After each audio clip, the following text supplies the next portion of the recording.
Okay, good morning, everybody. Sorry for the little delay here.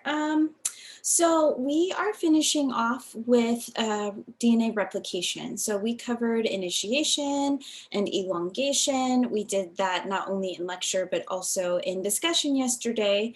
And so we need to kind of finish off with what happens here. So just as a reminder, this is what the end of elongation looks like in a cartoon. Where you have now made your new piece of DNA, your daughter strand of DNA, and the chunks. So you have one piece of DNA that is made in the same spatial direction as the fork is moving. And then because of the way polymerase works, the other side of that origin of replication or the other side of the bubble, you have fragments of DNA that are made. These fragments are called Okazaki fragments, and they're also known as the lagging strand.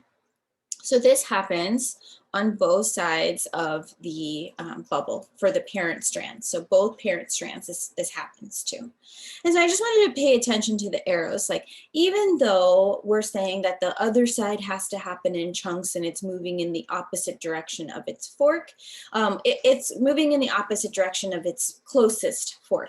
But if you look at the arrows, the DNA is all being made in the same direction. Why? Because that's how DNA polymerase works. So at the end of elongation, you have these fragments of DNA. And remember, that all started because there is the RNA primers that were first laid down here in green.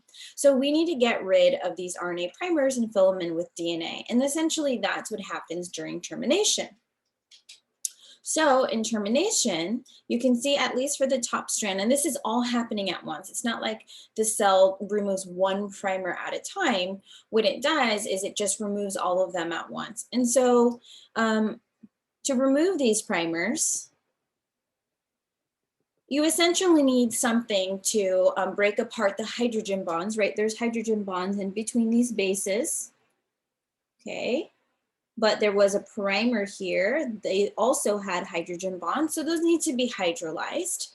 So nothing new, no new concepts. The hydrogen bonds are broken. Okay, and once that happens, the RNA primer dissociates.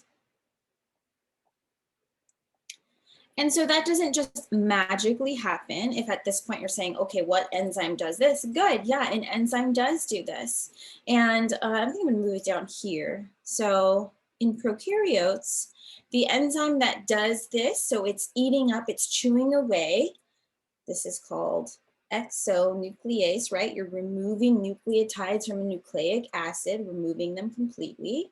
This is exonuclease activity. In prokaryotes, the enzyme that does that is a different type of DNA polymerase called DNA polymerase 1.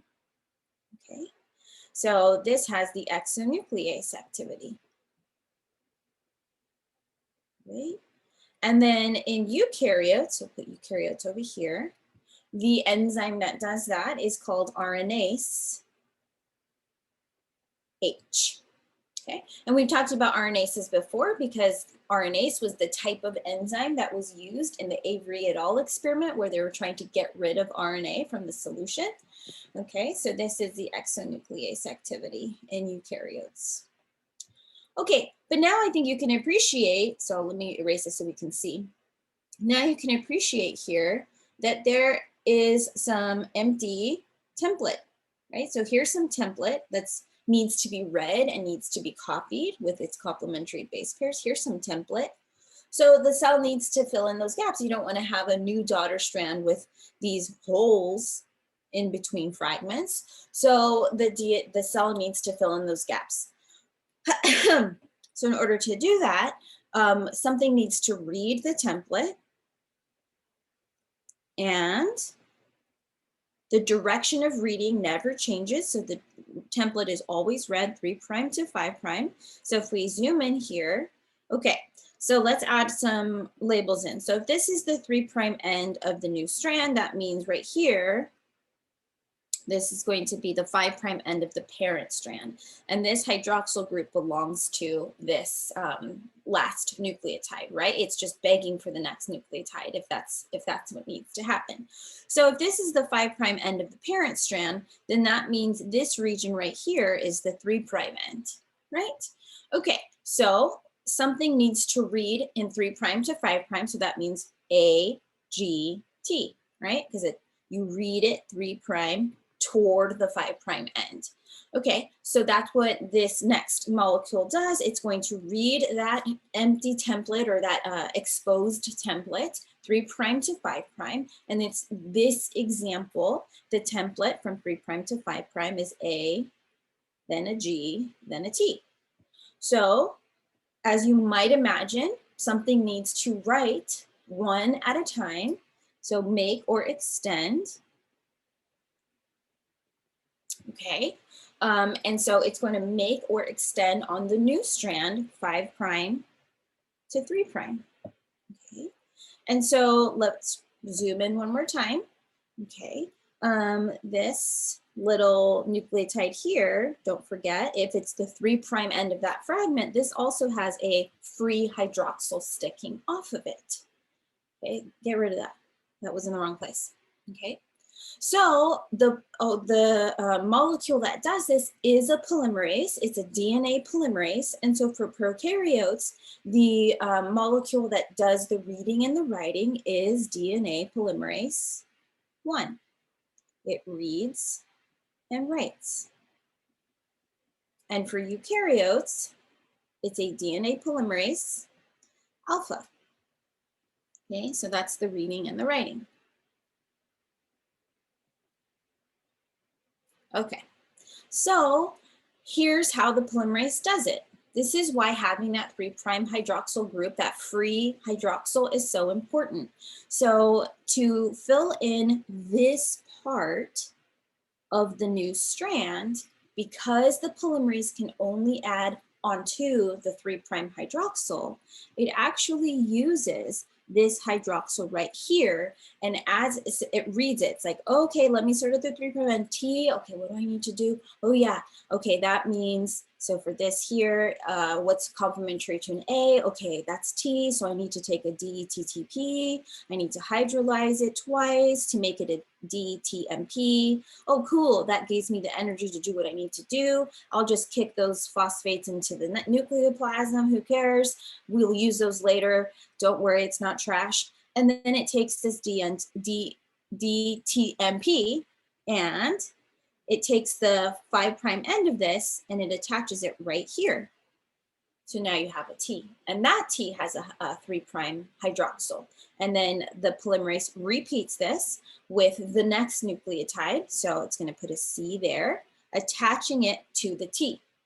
And then it reads the template again. Okay, T, so I need to put an A. So it does the same thing, puts an A, attaching it to the C. And so it's kind of crowded here, but the one thing that's important is that this nucleotide, wow, that's big. Let's go here.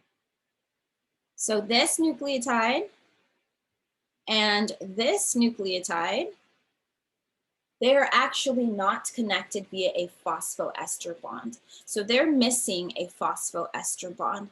And so I'm going to go ahead and circle it. And I know that it's kind of crowded, but hopefully after looking at the video, you can see that these two nucleotides are not attached.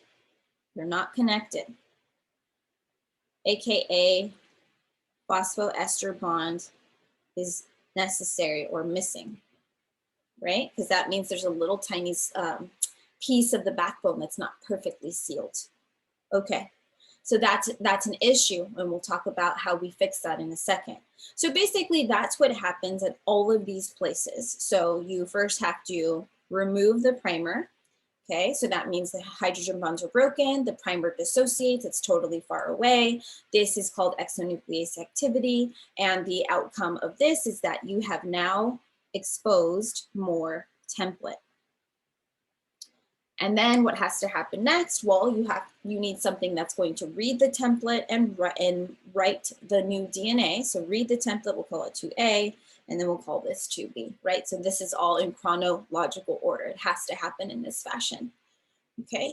And so at the end of this, let's just write one more note. So the way that the DNA polymerase extends the nucleotides is it uses the 3' hydroxyl, we'll call it the neighboring daughter fragment, right? So just as a recap here, the DNA polymerase did not, so this is the strand that it's trying to finish up.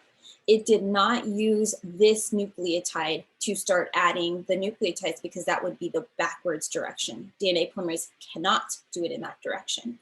So luckily there's one more strand to the side, the neighbor strand. It's like, oh cool, you have a 3' hydroxyl, let me borrow it. I'm trying to do some work over here. Let me borrow this real quick. And so the point here is that yes, the T is attached to that nucleotide via a phosphoester bond. So this right here is a phosphoester bond. And so there's no little gap there. The only gap is where I have it circled here, okay, between the A and the previous nucleotide.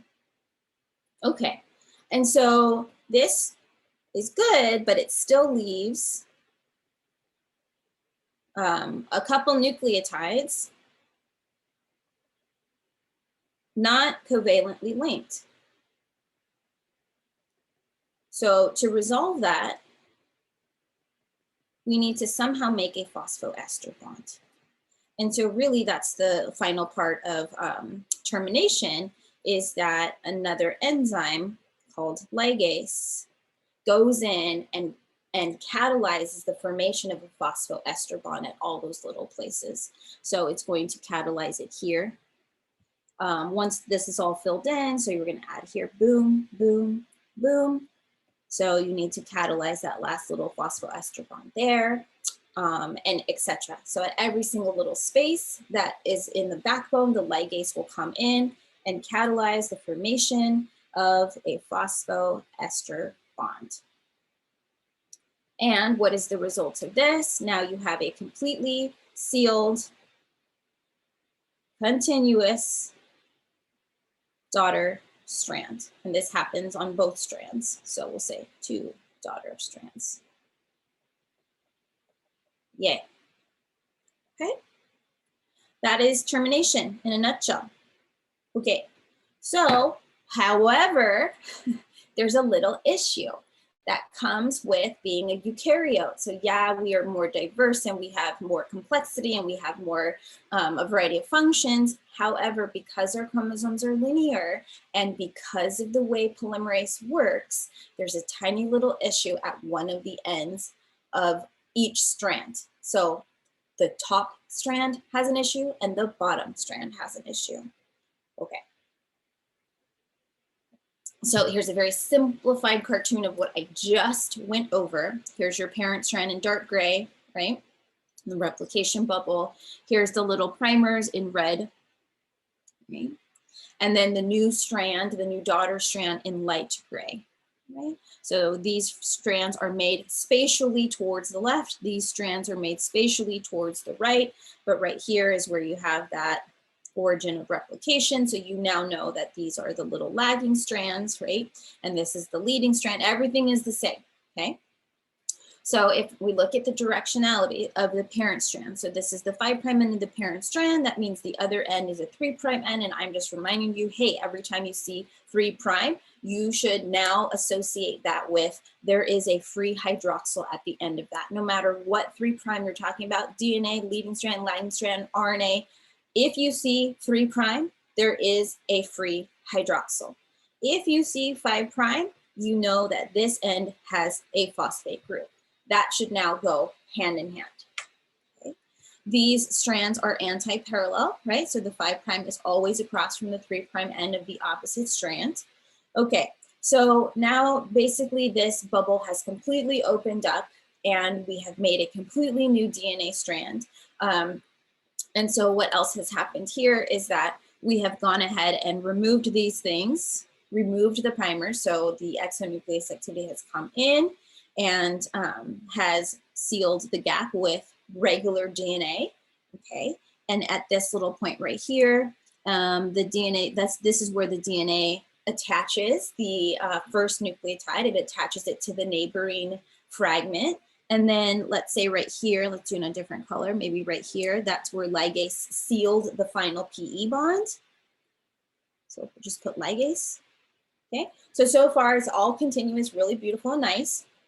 The same thing happened here, and the same thing happened here, which is why you see all gray, right?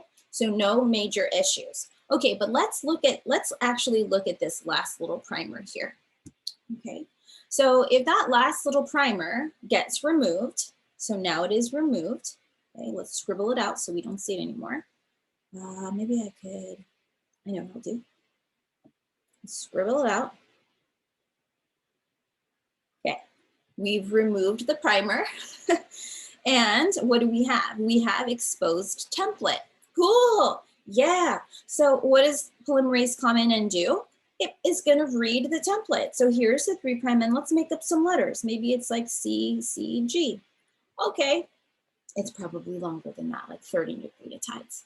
But the polymerase comes in again. The polymerase, now we're talking eukaryotes only, so this is polymerase alpha. It's gonna read 3' to 5'. So in this scenario, it's going to read a C, then a C, then a G. Okay, great. So the polymerase is like, cool, I'll just go ahead and write that on in to the new strand, add the correct complementary nucleotides, and I'm going to add them from 5' to 3'. Okay, so recall, there's nothing over here. This is the very, very end of the chromosome. This is the very end of the chromosome. It's linear. What did we say the DNA polymerase needed so that it can add the nucleotides? We'll go back up to this picture. It used the 3' hydroxyl of the neighboring fragment. Okay, issue here. There's no neighboring fragment. There's no more DNA. This is the end of the chromosome. There's no more DNA over here. So poor polymerase cannot do the rest of its job. It's reading, it's like, here is this GMP, DGMP. Where do I put it? I need a hydroxyl group. There's nowhere to add it. So polymerase is like, well, I tried, bye. And it leaves, it dissociates so long. So what ends up happening? Well, as you can see here, this part of the new daughter chromosome doesn't exist, which means this part of the parent strand never gets copied, never gets replicated, simply because of the way polymerase can function. Like the directionality. This is why directionality is so important. Why we haven't evolved to fix this, who knows? Okay, so yeah, so you remove those primers and that's it. And so really what you're left is with these things called overhangs. It just means that one strand is slightly longer than the other one. You can see here, the parent strand is slightly longer than the daughter strand. And cells don't like these overhangs. When they see a tiny little overhanging piece of pretty much any kind of nucleic acid, then these get gobbled up. We'll call it nucleased. That's not an actual formal term, but those overhangs experience exonuclease activity. So an enzyme comes up, it's like, what's this extra thing? Let's get rid of it. And so it does get rid of it. And so let's go ahead and draw it being gotten rid of on the other strand, just so we can see it happening. Okay, and that's essentially what happens, right? You got rid of the overhang. Fine, let's do it here too. Let's get rid of this overhang. What's this weird thing? We don't want that. It's not organized nice and tidy. Okay, great. So now you're like, great, you still got it. No, but what happened to this part of the DNA? It's gone, never to be replicated again. So if there was valuable information there, tough. the next cell generation doesn't have it. And this happens every single time replication occurs. And so if you're noticing, it's going to happen on, so where does this happen? It happens, you can describe it two ways. Okay. It happens at the 3' end of the parent strand. So that's the part that doesn't get replicated. And so that what that means is that the 5' end of the daughter strand is missing some nucleotides. And so because of that, this results in an overhang. Cells don't like overhang. And so overhangs, and so this overhang gets degraded. Okay. By an exonuclease. The exonuclease has a name and it's probably different in different cell types. So for now, you just need to know that it's an exonuclease. And because you degraded that overhang, the overall result is you have a shorter double-stranded DNA molecule, right? You would say this is the new double-stranded DNA molecule. It is definitely not the same length as the original parent strand. It's missing about 30 to maybe 20 to 40 nucleotides. I think I have it in my notes. Let me just check it out real quick.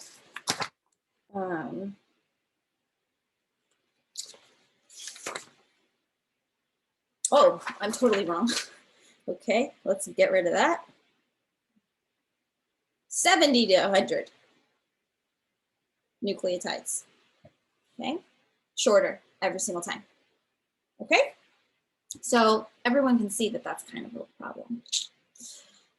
Okay, so yeah, here's this kind of depressing picture of really what's happening. It's depressing / cool, because really the DNA is like, you know, this is the tree of our existence. It's life, right? And so every time or every season, every replication season, some of the leaves or some of the nucleotides fall off and the ends of the chromosome never grow back. It's just, that's it, that's life.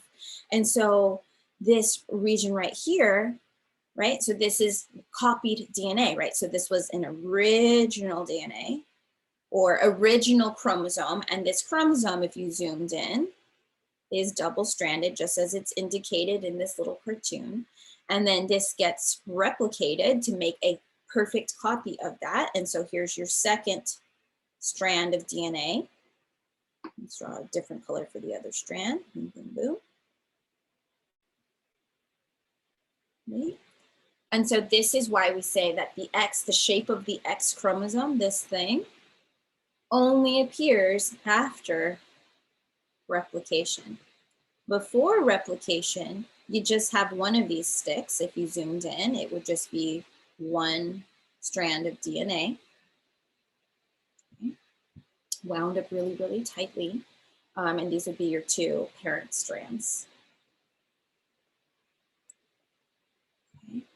And it happens, and you're saying, well, yeah, but you just showed us that it happens on one end. Well, yes, it does. But what this cartoon is just trying to show you is that the next time it's going to happen, one of those parent strands is going to have an overhang, and then the other side is going to be gobbled up, and then you're going to have a shorter piece of DNA. So the cool thing, though, is that we have evolved because this has happened, right? So why does this even matter? Well, these chromosomes are made of DNA. What does DNA have? DNA has all of our genes. So along this chromosome here, there are thousands of genes. Thousands. So if there are some genes up here and they no longer exist, then the next cell doesn't have those genes and it can't make those gene products, and that cell might not be able to function the way that the previous cell was able to function. So we've evolved to have these regions at the ends of our linear chromosomes called telomeres.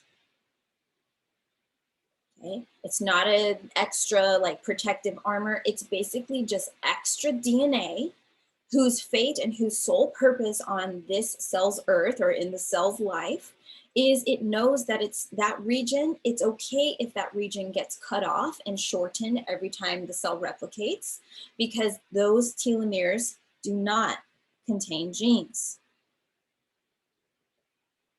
They're kind of like the self-sacrificing sequence of the DNA. Every single linear chromosome has it. So essentially, every replication, every time a cell replicates and then divides, we'll call it every replication and division, telomeres shorten. And that's okay until you get out of the telomeric region. Then you're in, you know, gene zone. And then the cell knows once the telomere has shortened enough, the cell's like, ooh, yeah, we can't do replication anymore. Because if we replicate again, we're going to get into like the actual important gene holding territory. And so what the cell does is it stops replicating, and that cell never divides ever again. And it goes into this thing called senescence. This is a phase of a cell's life. And so when the telomere gets too short, the cell recognizes this, stops dividing, stops replicating, stops dividing, and lives its rest of its life in retirement. Senescence is like retirement. Senescence. Okay. So it's not dead. It's just like doing all its other functions, just not replicating, just not dividing, not proceeding through the cell cycle. Okay, and that's it. So are there any questions about what we covered with the rest of replication? Go ahead, Jacqueline.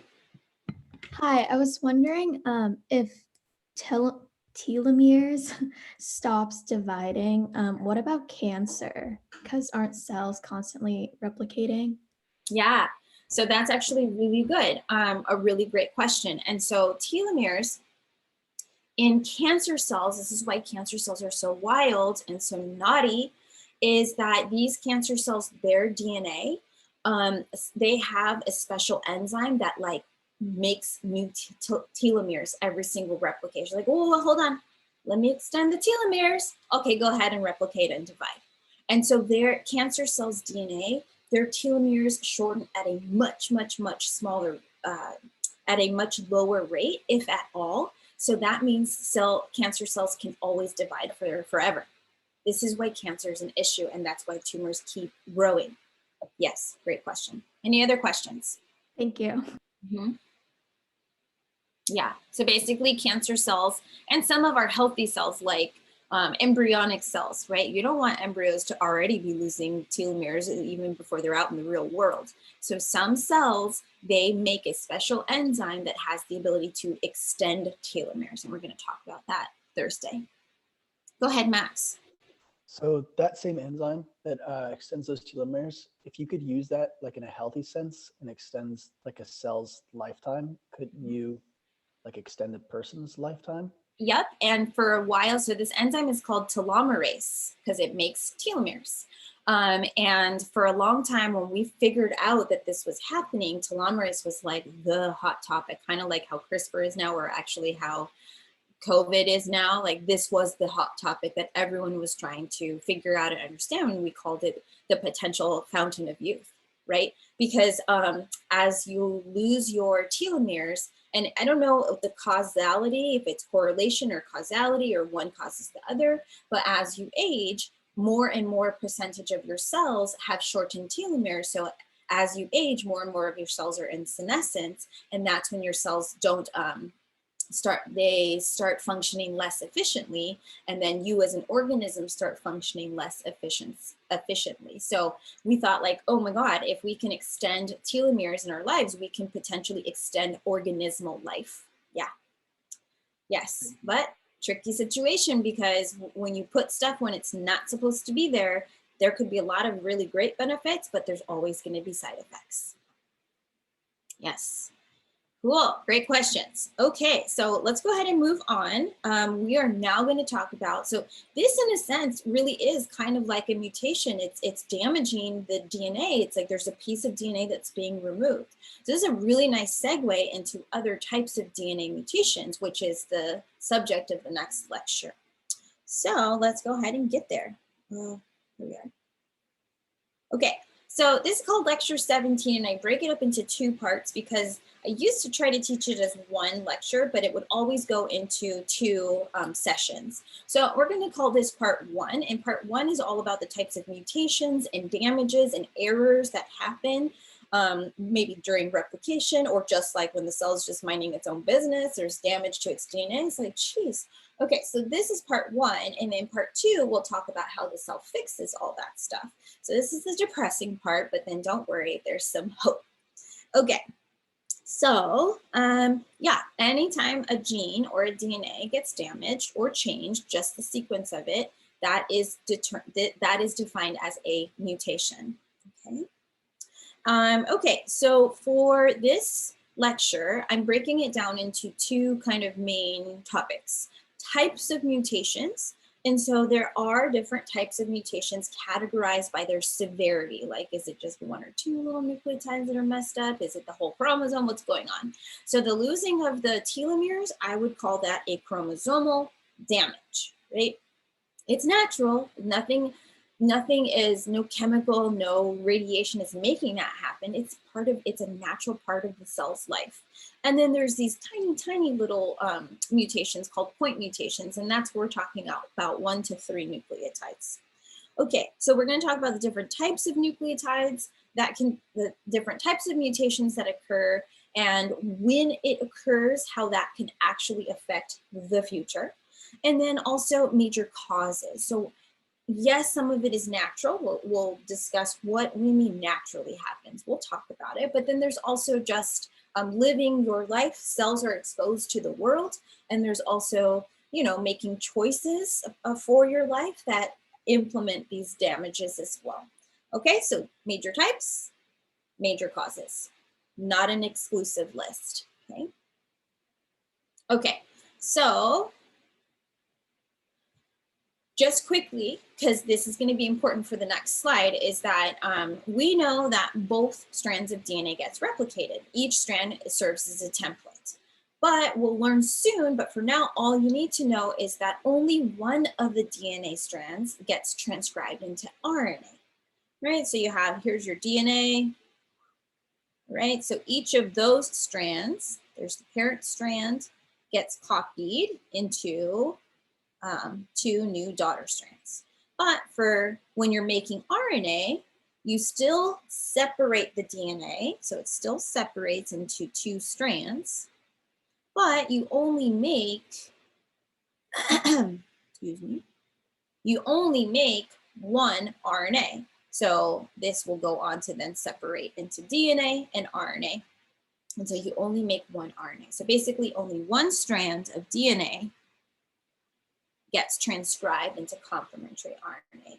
And then that RNA gets read by the ribosome and is translated into amino acids. And so this chart here just, I'll tell you how to use it in just a second, but this is called the genetic code. And so the way that RNA gets read is it gets read in increments of 3 nucleotides at a time. And those 3 nucleotides, the ribosome's like, okay, well, how do I translate it again? Okay, what's U? It's like learning a new language, right? You're like, all right, what's the Spanish word for car? Oh, yeah. And the ribosome has to think about this. So a U, the ribosome's like, oh, yeah, that translates to phenylalanine. Great, got it. Okay, so you will get practice with this genetic code later, so don't stress about it too much now. Okay, so let's start with least severe mutations, and those are called the point mutations. And so point mutations can either occur before replication or I guess after replication too. So basically replication is S phase. S stands for synthesis. What's being synthesized? Protein, DNA. And so that's just one part of the cell cycle. So mutations can happen during S phase, or they can happen not during S phase. So that's either before or after replication. Okay, so in this slide, we're going to talk about what happens when the mutation occurs right before replication. Okay, and so you'll see that timing matters. So here's some terms that I think that are important for understanding and describing mutations and the effects of them. So we have this term called wild type. And that is just the most common version of the gene that exists out there in the world, right? So remember, a gene is made of DNA. A DNA is made up of nucleotides of a nucleotide sequence, okay?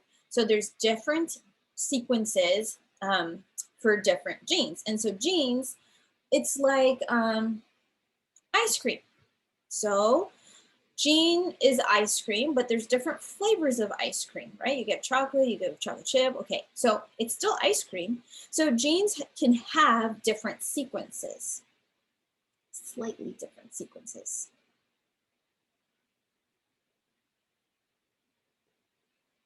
It's still the gene for, let's say, eye color, right? So the gene is for eye color, but a slightly different sequence will make the eye color either brown or blue or green or whatever. Okay? And so when you have different sequences, they are called alleles. So that's just the fancy name for gene sequence number 1 versus gene sequence number 2. It's still the sequence for that same gene, but they're called alleles. So alleles are the flavors for the ice cream. Okay? So what's your favorite ice cream allele? Okay. And you can have multiple alleles, but there's one common, most popular one in the population. So the most common one is called the wild type allele. And any variation to that is called the mutant allele. Like the COVID variants, we call them variants, but really they're mutants, but scientists try not to use that because the word mutant scares the population, like the lay population. But yeah, it's basically mutations of the original SARS-CoV-2 strain. Some letters have changed, and so now they're a variant. Those are the variants are the mutant alleles, and the original one is the wild type allele. It's the most prevalent in the population. Alrighty, so now you got that that all figured out. The other thing here is that we as eukaryotes were diploid organisms. And so diploid organisms means we have 2 copies, right? So we have this would be 1 copy of the gene, right? It's a double-stranded piece of DNA, but then we have another copy. So if it was a gene for eye color, you would get a double-stranded segment of that gene from your mom, a double-stranded segment gene from your dad, and these are biological parents. And so you have 2 copies from 2 biological parents. You're a diploid organism. But if your biological mom donated to you a brown eye color allele and your biological dad gave you the same thing, you would be homozygous for the wild type allele, or for whatever allele we're talking about. So we have homozygous means 2 of the same alleles. Okay, that means your mom and your dad both gave you the same flavor of ice cream. Heterozygous is 2 different alleles. Okay. And so you can describe things as homozygous wild type. So just so you know, the wild type allele is actually, let's use right-handed and left-handed because I don't actually know it for eye color. I could assume that it's brown because that's more common, but that's just dominant versus recessive. Okay, so for right-handed and left-handedness, right-handed is the wild type allele and left-handedness is the mutant allele. So all you lefties, you mutants out there. So if you if you got the alleles for right-handedness from both your parents, you'd be homozygous wild type for handedness. If you got one of each, you would still be a right-handed individual because all you need is 1 copy of right-handedness, and right-handedness wins every time. But you would be heterozygous for handedness. And then if you had 2 copies, your mom and your dad both gave you left-handed allele, you would be left-handed as an individual, but you would be homozygous mutant. Okay, so all right. Those are the terms that I think are important for kind of understanding and describing the DNA, wild type and mutant. Okay. And last but not least, let's talk about dominant and recessive. Dominant, a dominant allele means you only need one copy of it. And if you have one, that is the trait you will show as a human being. Recessive allele means you need two. And when you have two of those alleles, that's when you express or show that trait. So the dominant trait we're talking about handedness is right-handedness. And then the recessive trait is left hand. Okay. Alrighty, there's your mini genetics lesson. Okay, so let's get into this. So let's say this is only one allele because it's double-stranded. So here's your wild type, and just one of those alleles experienced a mutation.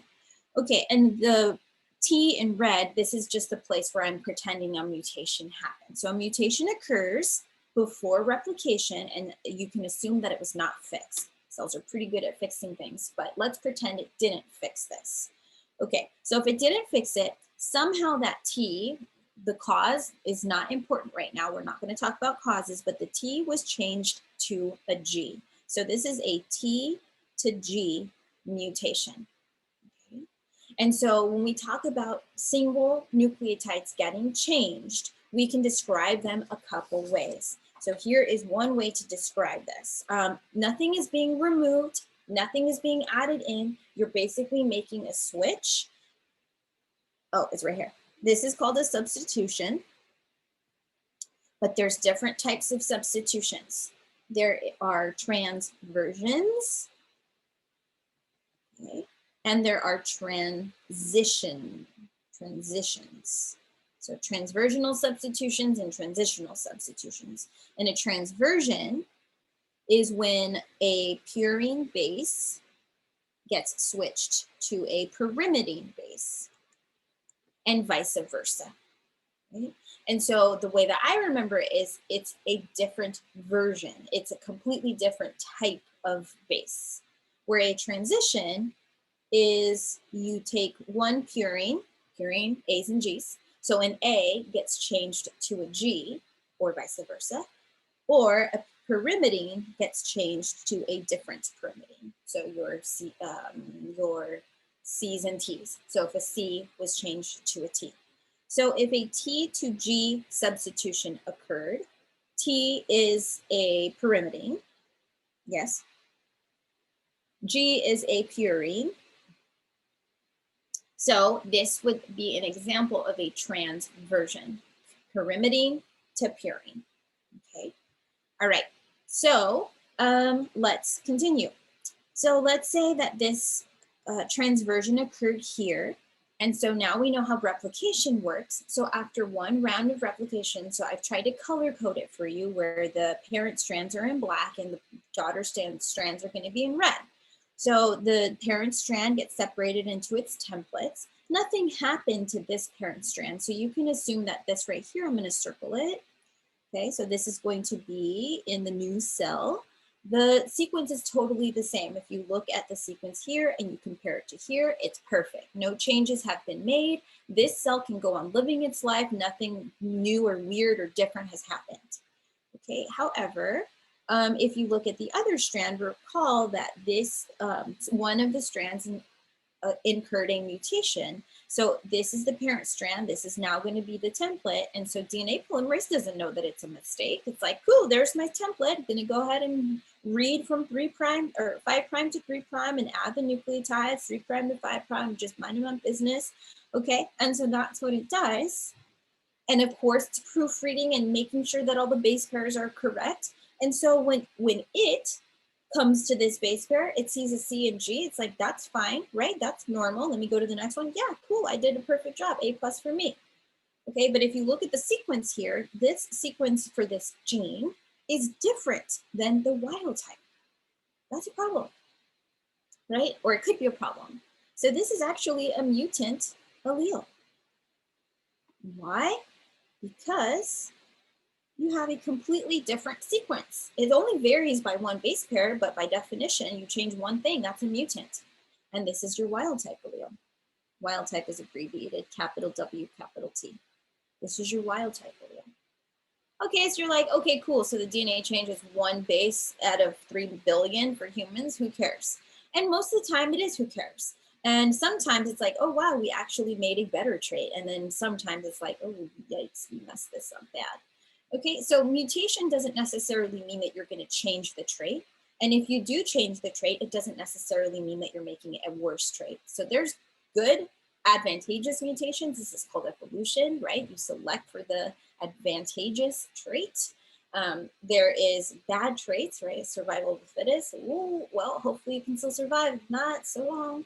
And then there's a lot of mutations that just don't have an effect. But over time, you're slowly changing the DNA sequence. Over time, things are changing slowly but surely.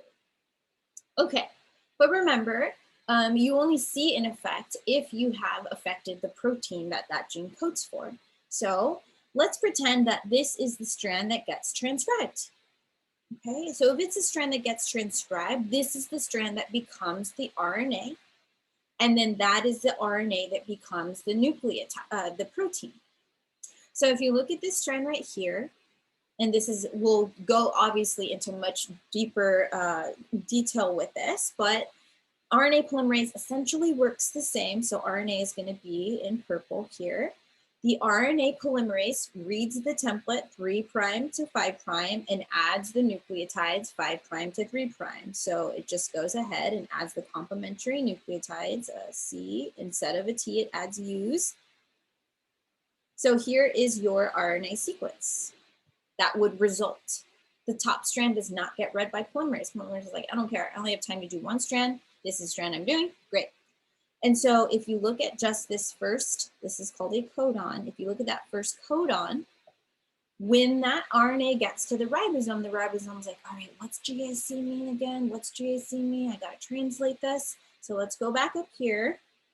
GAC, so here's the first letter, G, second letter A. So let's see, somewhere in this vicinity is GAC. That codes for aspartic acid. And so that's what the ribosome would put there, okay, in that location. So now let's look at what would happen in this mutant allele. Remember, it's the bottom strand that gets replicated, or sorry, transcribed.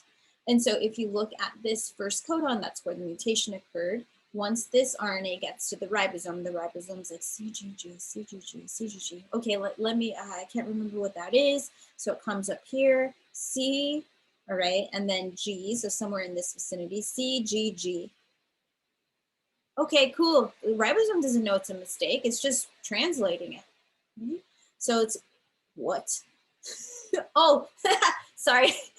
Okay, my bad. Rewind a little bit. So this needs to first get transcribed. And so if it gets transcribed, the first codon is going to be GGC, right? So you have 5', 3', GCC. Let's try that, even that's wrong. GCC, my bad. Okay, so you have G, G, C, okay? So it codes for glycine. Glycine, okay, cool. So the ribosome's like, hey, give me glycine, gotta put that on next. Okay, these two amino acids are quite different from one another. Aspartic acid is acid, it's formally negative. Glycine is this really tiny little amino acid that may fold the protein differently and definitely is not going to interact with positively charged side chains or molecules. So these are very different amino acids, and I realize it's only one out of the whole entire protein, but sometimes all it takes is one change in the amino acid and the entire protein does not function, okay? So it's important to not forget about your amino acid characteristics and what falls into which category and what that means, because this can affect how the protein folds, right? Maybe it's now bending where before it didn't used to bend. Instead, at that location, it was supposed to interact with a positively charged molecule, and maybe that interaction was what allowed the protein to function, okay? So I'm gonna let you look it up because it's pretty fascinating, but it takes one change of a nucleotide that changes one codon. So one nucleotide change, substitution, leads to one amino acid change, and this person, if it's in the special region, will now have sickle cell anemia. One change, one amino acid. Okay. So crazy. All right. And here's the thing here is, remember how I said only one strand gets transcribed? Okay, well, that's important because if the mutation happens before replication, if you look here, even if it was the top strand is also a different sequence. This is also, if this was the strand that got transcribed, you would also have a different amino acid. So with the mutation happening before replication, in one daughter cell, you will have both new strands will have a mutation. This is not correct. This is not correct. So let's see what happens when the mutation happens during replication. Okay. So same exact sequence. I'm not changing anything. I'm not even changing the letter that gets changed. It's all the same. The only difference is the timing. Okay. So after one round of replication, you have two cells, right? You've replicated the DNA, you've made a DNA molecule that goes into one cell, you've replicated the other parent strand that goes into the next cell. That means after 2 rounds of replication, you would have 4 daughter cells, right? So I'll just draw a tiny little picture up here so we can envision it. Here's your original cell. You replicate and divide. You would have 2 daughter cells. That's 1 round of replication and division. And then after 1 more round of replication and division, you would have 4 cells, and they each have their, their double copies of DNA in there. Okay, so just keep that in mind. Okay, so let's say it happens during mutation. If it's happening during mutation, that means polymerase made the mistake. Polymerase, even though it's really good at proofreading, just didn't catch every single typo and didn't fix it. So after 1 round of replication, so here is your, hold on, this one, okay, yeah. Okay, so this parent strand, I'm gonna draw a little arrow, serves as the template over here. This parent strand serves as the template for the bottom part, okay? And so that T is the one that gets read incorrectly by polymerase. And so for some reason, and polymerase was like, oh, la, la, la, la. Yeah, we know it should be an A, but polymerase is like, just got sloppy for 1 second and puts it a C there. All right, right over here, this whole entire sequence is fine. The polymerase didn't make mistakes. It rarely makes mistakes. DNA polymerase makes mistakes. The fidelity of DNA polymerase is 1 in 10 to the 8th. It's pretty darn good. Okay, so it made a little mistake here. And so good thing that DNA polymerase has exonuclease activity, but sometimes it doesn't catch it, right? So it did not catch this incorrect base pair. The reason why it kept going over here is when it looks at this base pair is by definition correct. C's pair with G's. So the polymerase is like, great. Over here, if the polymerase did its job, it would realize like C doesn't go with T, let me fix that. But this time it didn't fix it. And so now you have 1 strand where this is, we'll call it a wild type strand, right? Because it is the correct sequence. And this is a mutant sequence. Where up here, both of these were mutant sequences. Both strands had a change. And that's one of the biggest differences already. When it happens during replication, the polymerase makes the mistake on 1 daughter strand. So it's almost like, oh, that's not so bad. Okay, hopefully the one that's mutated is not the one that makes RNA. Well, in this example, it is, right? So we know that one of these strands becomes RNA. In this example, it happens to be the bottom. Okay, so actually, this example is not. What this shows is like, okay, even though there's a mutation right here, this is the strand that becomes RNA, or that gets read and transcribed into RNA, but it's wild type. So that means the wild type will be, the RNA will be wild type, and that means the protein will be wild type. Cool, no problem. There was a tiny little mistake, but who cares? It's great. So this cell up here, where it was homozygous wild type, and the symbols for wild type, we call them pluses. The symbols for mutants, we call them minuses. So after one round of replication, even though there was a mutation during replication, this cell would be homozygous wild type, and this cell would be homozygous wild type, because it depends on the sequence that gets transcribed. Great, okay, but one of these little pluses isn't plus plus, there is a mutant strand. Okay, so let's think about it. So what about if this cell right here replicates and divides? So that's this right here, right? Let's see what happens when this cell replicates and divides. When this cell replicates and divides, let's use a different color, blue. This parent strand is the template right here. This becomes the parent strand template down here. So polymerase comes in, it's like, all right, let me see what I got going here. I'm gonna read this thing from 5' to 3', add the nucleotides, read the template 3' to 5', and add in the 5' to 3' direction. So it adds one of these one at a time. Okay, I see a T here, I'm gonna put an A here, great, great, great. And so if you look at this and you compare this sequence right here to the sequence that is wild type, it's the exact same. Awesome. Great, so this is wild type. Hallelujah, this cell's totally normal and makes the RNA right, it makes the amino acid right, cool. But these, we know, no new mistakes have been made. So obviously, if this was a cell that was okay and that was wild type, then we know that these cells are also going to be wild type and we don't really have to worry about them. Great. So far, 3 out of 4 of the cells are wild type. They will make the wild type RNA, they will make the wild type amino acids. Awesome. So let's look at this last cell we haven't talked about. We're saving the juiciest story for last. Okay, so here is your parent template strand. DNA polymerase reads 3' to 5', so it starts over here, reads in this direction, and so it's adding T, A, G, it just goes one by one by one by one. And then at the end of this, it reads its works like, yeah, every base pair looks good to me. Where'd it go?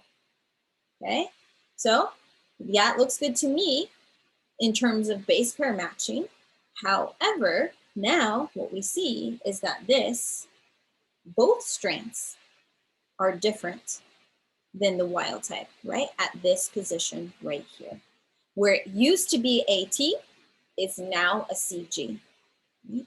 So it used to be an AT and now it is a CG. And this is sometimes how you will see it written. Okay. And so now we know that, shoot, both strands are messed up. That means, yeah, well, this is the strand that just got made. It's the wrong sequence. That means the wrong RNA is going to be made. And that means a lot of other things. A wrong amino acid is going to be made. And this is a major issue. Okay. So it's not alanine. We already said it was glycine. Okay, problem. Okay, so 1 out of the 4 cells is mutant.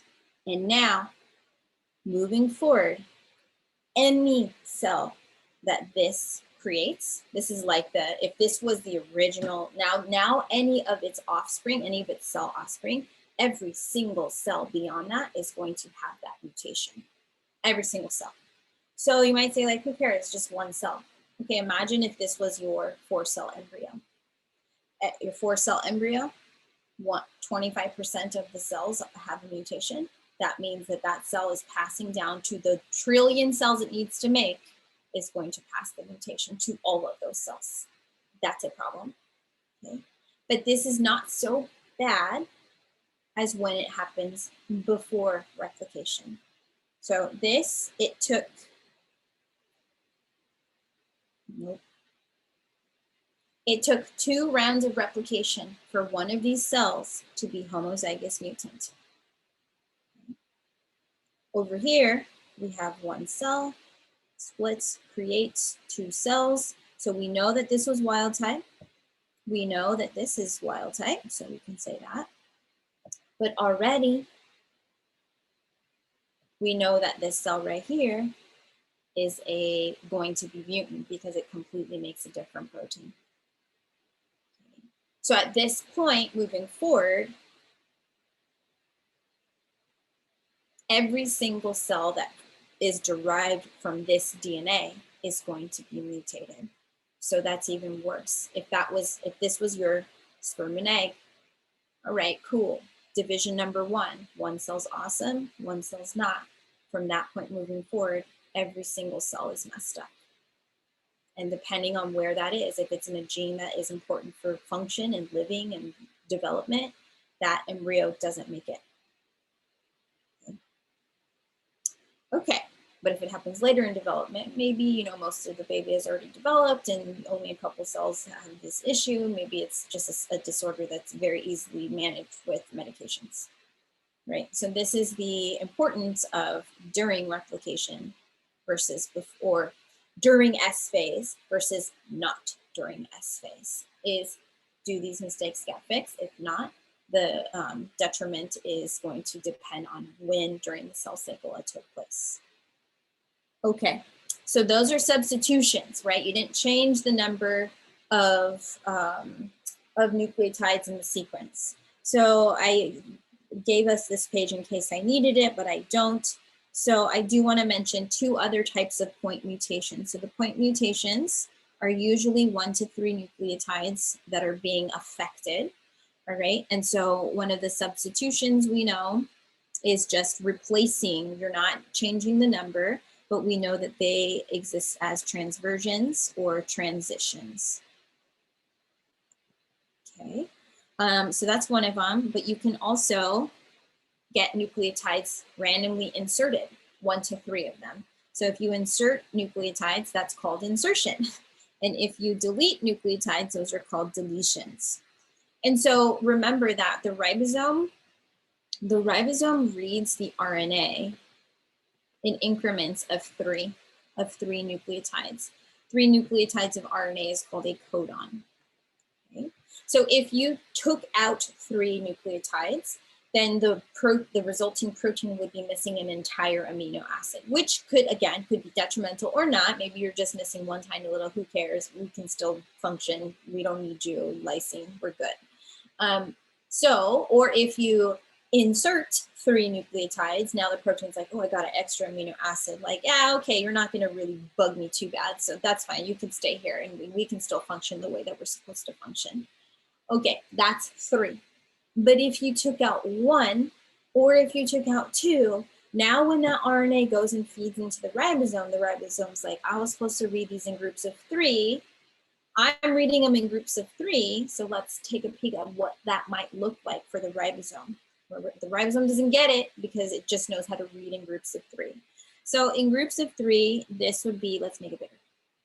This would be a codon. The ribosome looks at this and says, okay, that means methionine. It looks at this codon, oh, that means lysine, etc. This is how the ribosome reads, and then it says, hey, bring me a methionine. Hey, bring me a lysine. This is what the ribosome does. Normal should be actually called wild type. Okay? But if you just take, let's say in this example, we're deleting 1 nucleotide, just 1. Okay, so if you're deleting, looks like it is this nucleotide. So this is the place of drama, right? So somehow that got removed, or maybe polymerase didn't put that in. I don't know. So we'll talk about how these deletions can occur in a second. Okay, this is called a frame shift. So think of those codons as little frames. If you're into photography or videography, you have frames that you analyze, I don't know, use, I don't know the correct words, but that's why we call it a frame shift, because you're actually shifting everything over by 1 space. So nothing happened here. The frame is still normal. This frame is still normal, these codons. But now, since you've deleted that, you have a new codon here. You have a new tiny little increment of 3. Instead of UUU, you have UUG. and then everything scooches over one position. So if you look at the next one should have been GGC, but that G moved over. And so here's the G that had moved over. And now instead of GGC, you have GCA. And now instead of AUA, you have UAG. You have shifted everything over one space. So when this RNA gets to the ribosome, all it knows to do is read in increments of 3. And so there's these things, these special codons that tell the ribosome, stop, your work is done. And in this example here, that one removal of one nucleotide shifted everything over one spot. And what ended up happening was that you inserted, this is called an early stop codon.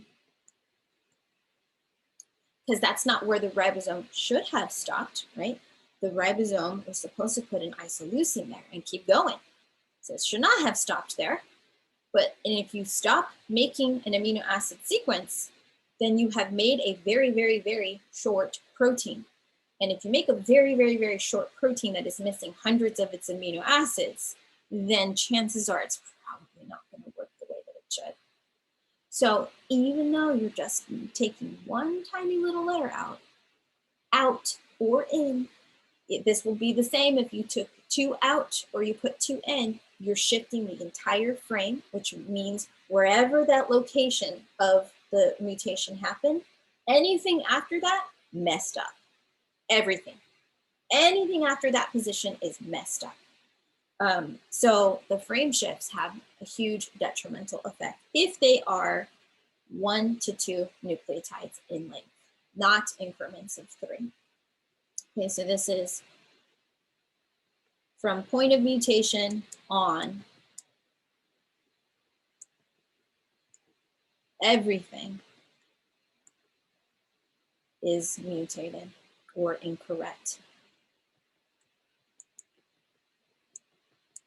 Okay.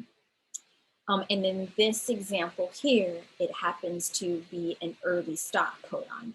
Sometimes it's not a stop codon, it's just like, it's just different amino acids, but the entire protein is like, I wasn't supposed to have this combination of amino acids. I'm definitely not gonna fold and function the way I'm supposed to.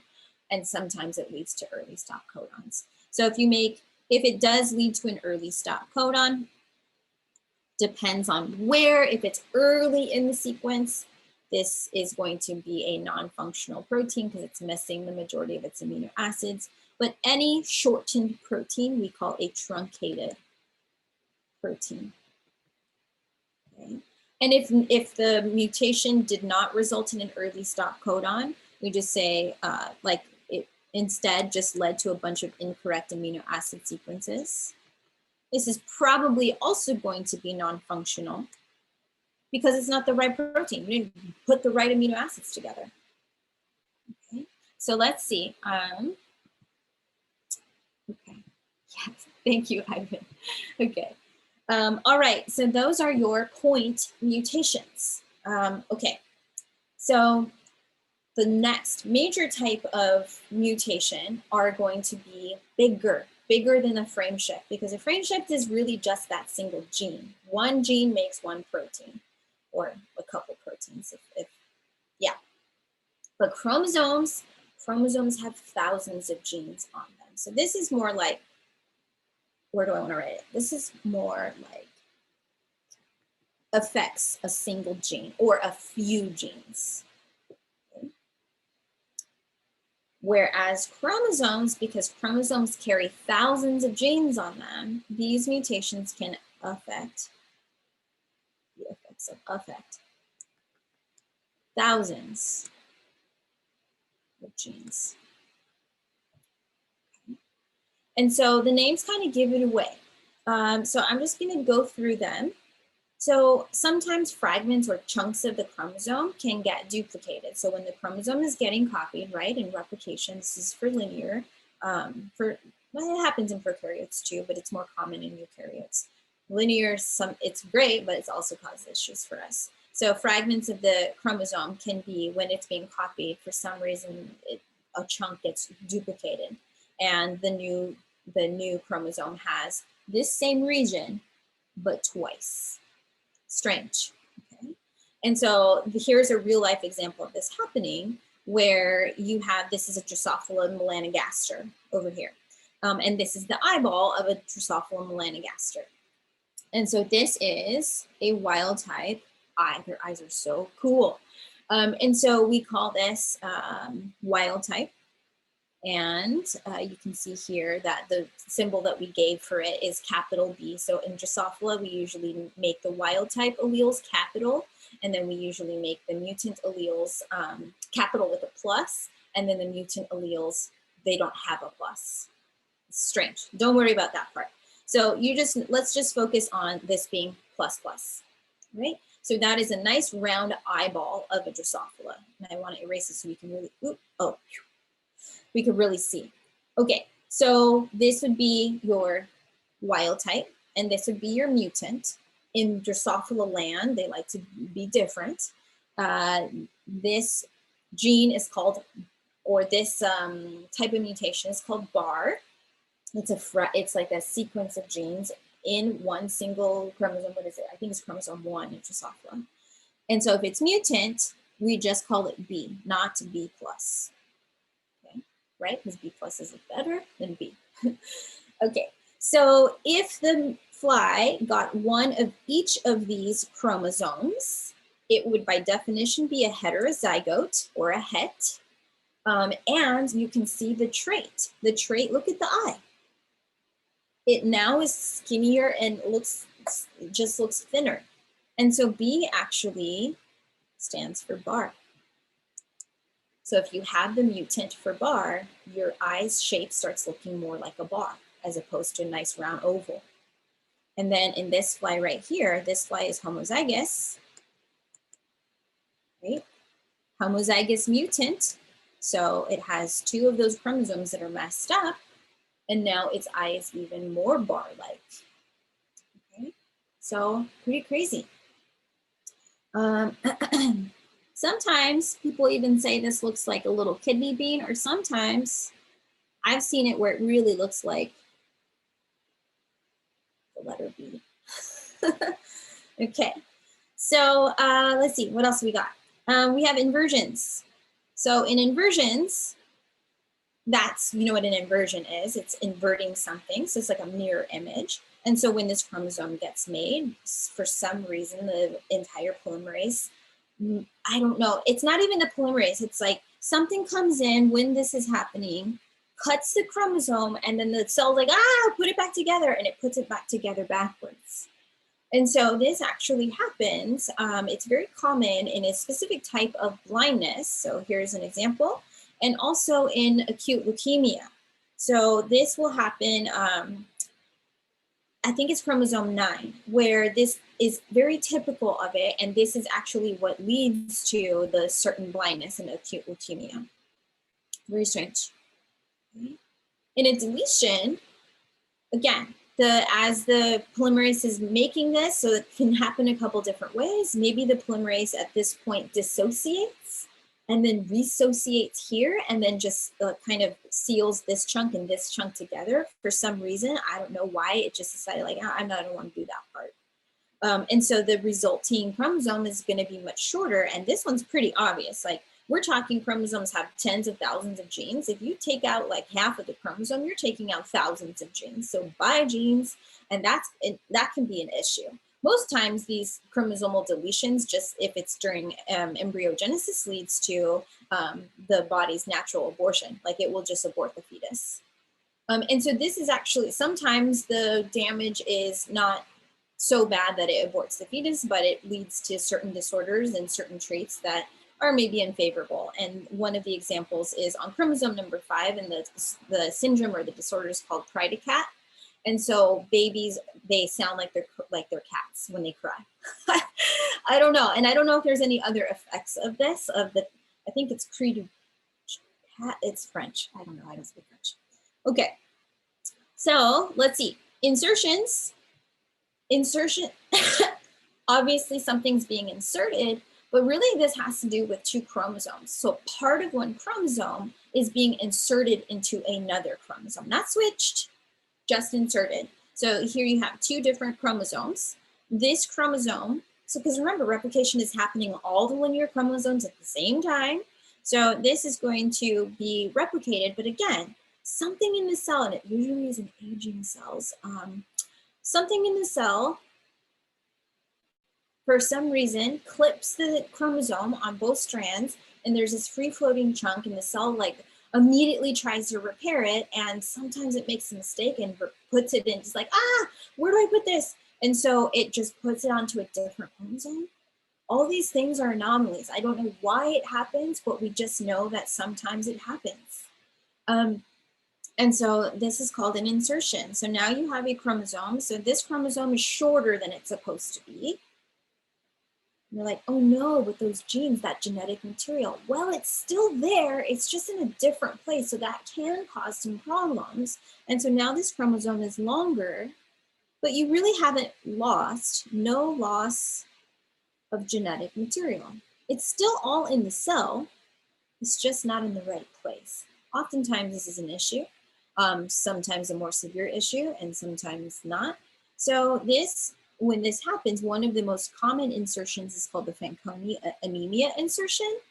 And so here's the thing where I don't know. I don't know if people with this type of anemia are susceptible to this type of chromosomal mutation, or is it the opposite? Is it that this mutation happened first and then the person developed anemia? And that's the whole thing with science, is that a lot of our research goes into discovering whether it is causal or correlation. So did this insertion cause the anemia, or is it just a correlation? People with anemia also tend to have an insertion between these 2 chromosomes. I don't know. Okay, so this is a loss of material, of genetic material. This is not a loss, no loss, but the information is backwards. So when RNA polymerase goes and reads that, it's going to probably make some weird looking proteins. So no loss, but it's more like the sequence is backwards, or the sequence has changed. And here you have double the genetic material, 2 times. Right? And so that people say like, cool, more is better. No, more is not better. No. So we have a very, very intricate system of regulating things. We have seen this even with enzymes. Like if that enzyme is working when it's not supposed to, that can be detrimental. If you have a bunch of genes that are turning into functional proteins, what if the cell doesn't need those proteins to be functioning at the moment? It's like, bro, I'm trying to do glycolysis, but you're over here making proteins for apoptosis. Like, just chill out for 1 second, right? So this balance is really necessary. So none of these are good, none of them. And so the last one is translocation. Translocation happens between 2 chromosomes, just like insertion, but this time the chromosomes are switching information. So there's no real loss of info here, but again, the material is in the wrong place. So, you know, this can cause an issue because typically the cells on a chromosome, they're kind of grouped together. So it's like the fly. All of the eye genes that are for eye shape, eye color, eye function, they're usually all together on 1 chromosome. If you had some kind of translocation there and now like half of the eye chromosome went to a different, the material went to a different chromosome, the eye cells are like, okay, I know I'm supposed to transcribe and make proteins with the genes on chromosome 1. Okay, I'll do that. And then the fly's like, yeah, but what about the rest of my eye? It's somewhere else. And yeah, the cell's like, oh, it's now on chromosome 4. Nope, I'm only transcribing chromosome 1. I'm not doing chromosome 4. They're like, oh, but the material's all there, but it requires extra cell processes. It requires replication and gene expression of chromosome 1 and somewhere else, just so that you can get the same traits. That's not very energy efficient. So in this translocation, a very common translocation is chronic myeloid leukemia, or CML. And let me just zoom in a little bit. And this occurs between chromosome 9 and 22. So 9 and 22 switch some information where the resultant, so this is not really the chromosome that leads to the CML, the leukemia. it's really this, I think 22 is the short one. So 22 tends to be this tiny little chromosome, and a big chunk of it was, they did a trade, like peanut butter jelly for your pudding. Yeah, let's do it. Okay, so this little new chromosome 22 is called the Philadelphia chromosome. And so the Philadelphia chromosome, for, as I understand it, is what leads to chronic myeloid leukemia. So this is causal. It causes CML. Okay. Cool. So those are the chromosomal mutations. And I think, I guess we'll just stop there, and we'll do the causes and repairs of them on Thursday. So let me open it up to questions. So I hope this is like not exciting, like learning about mutations and how bad they can be for you is not something to be happy about, but it's so fascinating. Okay, so let's see what we got here. Is it just shape, or does the mutation affect vision? For the flies, it's definitely going to affect the function, right? So each, let me see if we can, yeah, you can kind of see it here. So you see how it looks like it's a bunch of little dots. Each of those is kind of like a tube, and those tubes have the photoreceptors for the eye to see. So, and the way the fly can perceive its environment. And so that's why the fly's eyeballs are so ginormous, because they really rely on their vision to kind of survive. And their eyes are more specialized than human eyes, because they can see a bigger range of the visible spectrum. Yes, they're called ommatidia. That absolutely. And so you can see here, even in the heterozygote, that you are losing some of those, you're losing some of those ommatidia, you're losing some of those eye cells, which means if you have less cells, it's not functioning as well. And these, yeah, this is really a sad situation. And these flies actually don't live very long. So I did a little bit of work with flies, not as a scientist, but as an instructor. So I taught a eukaryotic genetics class, and we used flies as a model organism. So I've seen these, they're pretty cool. But yeah, it causes issue with their function. Yeah. Okay, any other questions? Great. Well, I think you can tell this is like my favorite stuff to talk about. So I'm really excited to continue this. Yeah, so I'll just do kind of like a abstract for Thursday. So we have these mutations that can be detrimental, and luckily we have evolved these repair mechanisms to minimize the effects of these mutations. And these repair mechanisms happen as early as embryogenesis, or they are specific as happening during specific cell cycle phases. And so it's important to remember, though, that it's important to, I guess, appreciate how these mutations can occur in the first place. So we've already talked about what the mutations are, but you should be wondering, like, well, why does that happen? How does that happen? If you're not asking why and how by now, I don't know, I guess I've lost my touch. So what are the major causes? Like, why and how do these mutations occur? And you'll start seeing, or we'll talk about how sometimes it's just a byproduct of a cellular process, right? So the overall benefits of glycolysis are that we have a bunch of ATP so that the cell can survive and has a bunch of energy. But the mitochondria at times will give off as a byproduct reactive oxidative species. This damages DNA. And we can see that, yeah, polymerase has a really, really great high fidelity, but sometimes it makes mistakes. So polymerase is one of the causes. Freaking polymerase, you know? And why? Not only does it make mistakes sometimes, but polymerase can't do the ends of the chromosomes. Dang it, polymerase, let's get with it, okay? And then other things have nothing to do with cell processes. It's just like a cell minding its business, la-di-da, doing its own life. And just because there's weird chemicals in the cell, like just random water decides to do something bad, and random enzymes are like, I'm gonna get you, just for no reason. Those are spontaneous. It just happens. There's no reason, there's no explanation, it just happens. And it changes the base, and if it changes the base, then the polymerase reads it differently. The polymerase doesn't know it's doing its job incorrectly, because it's reading the base. It's like, oh, I didn't know the base changed, no one told me. And then finally we have our exogenous causes. So effects from the actual environment. And this is going to be more for like multicellular organisms that live in an environment and are affected by the environment. Like, you know, not only does our mitochondria make reactive oxidative species, but it's all around us in the environment. And so also radiation. I'm not talking about going to get an X-ray, but that can happen too. But yes, we have radiation that just is in our environment. We can up those radiation amounts if we go and get a CT scan or an MRI, or no, that's magnetic, a CT scan or an X-ray. All these things are radiation and they can affect it. And then finally, it's important to realize that there are certain chemicals that can cause changes in the DNA, but they are there because, or we as people actually do it, more like scientists, right? If we're trying to study a certain gene, we're like, let's see if we change the gene. How do you change the gene? Well, we got to treat it with this chemical. Okay. So this right here, chemical mutagens, are typically implemented in a laboratory setting, hopefully by ethical scientists, but there's a lot of unethical people out there too.